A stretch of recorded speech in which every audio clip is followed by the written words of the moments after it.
Les documents à vérifier avant d'acheter un véhicule d'occasion en France. Salut à tous, j'espère que vous allez bien. Moi ça va, mieux que vous, de mieux en mieux. Alors les différents documents à vérifier avant d'acheter un véhicule d'occasion en France, ces documents sont incontournables pour que votre vente se fasse dans de bonnes conditions. Alors je commence par la carte grise. La carte grise, il faut qu'elle soit à jour et au nom du propriétaire actuel. Voilà, si vous l'achetez chez un particulier. Si vous l'achetez chez un professionnel, il faut qu'il vous fournisse l'ancienne carte grise, plus une déclaration d'achat de professionnel, les certificats de cession. Dans les deux cas, que vous achetiez à un professionnel ou à un particulier, il faut qu'il soit rempli, signé par les deux parties, avec la date, l'heure, les caractéristiques du véhicule, etc. Deuxièmement, le contrôle technique. Il faut qu'il ait moins de 6 mois s'il est validé, ou moins de 2 mois s'il est soumis à contre-visite.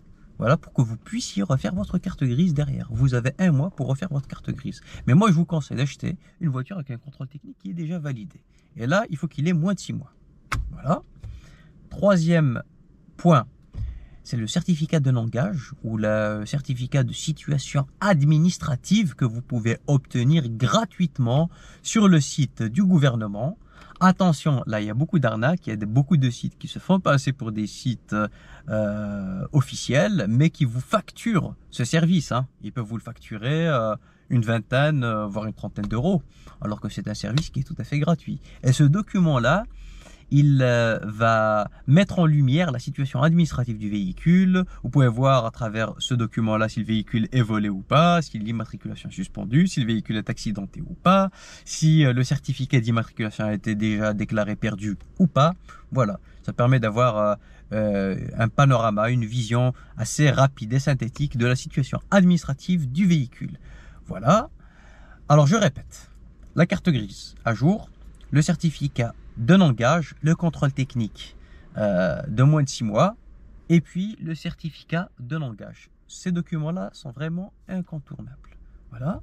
Ensuite, vous devez vérifier sur le site Istovec, on va dire, l'historique du véhicule.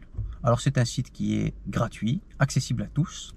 Voilà, il suffit de vous munir de la carte grise, du numéro de formule, de la date de première mise en circulation, du nom et prénom du propriétaire, pour avoir une idée précise des différents propriétaires du véhicule tout au long de sa vie, de la situation administrative. Vous pouvez éditer le certificat d'engagement dans Istovec. L'historique des différents contrôles techniques avec les kilométrages, voir si c'est cohérent, si le kilométrage est croissant, c'est tout à fait normal. Si vous avez un kilométrage qui baisse avec le temps, par exemple en 2016 la voiture elle avait 180 000, en 2018 elle passe à 70 000 km, là vous pouvez vous poser des questions. C'est pas le Black Friday, c'est que le kilométrage a été falsifié. Donc c'est un très très mauvais signe, n'achetez pas ces véhicules là. Et puis c'est un site qui répertorie les mouvements anormaux, typiquement les accidents, typiquement les usages non conventionnels du type véhicule utilisé pour ambulance, véhicule utilisé dans le cadre d'une exposition, véhicule utilisé dans le cadre d'une auto-école, etc., etc. Si c'est le cas, vous pouvez...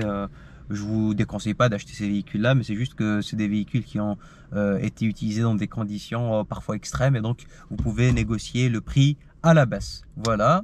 C'est un site qui est 100% gratuit et accessible à tous, mais c'est un site qui est vraiment pertinent pour les véhicules 100% français, c'est-à-dire qu'ils ont été commercialisés en France pour la première fois. Les véhicules importés, pour vérifier si le kilométrage il est bien certifié, s'il n'y a pas de mouvements anormaux, si le véhicule n'a pas été accidenté, vous pouvez utiliser Car Vertical. Voilà, c'est un service qui est payant, je pense une vingtaine d'euros par mois. Je vous mettrai le lien dans la description.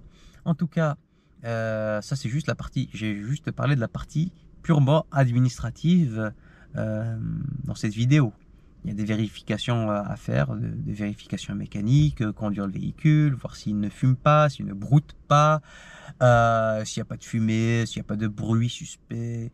Voilà, faut pas que le véhicule il soit rouillé. Vous descendez sous le véhicule pour voir l'état général.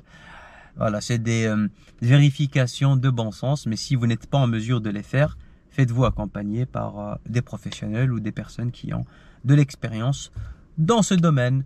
Merci à vous, bonne route et à bientôt. Ciao!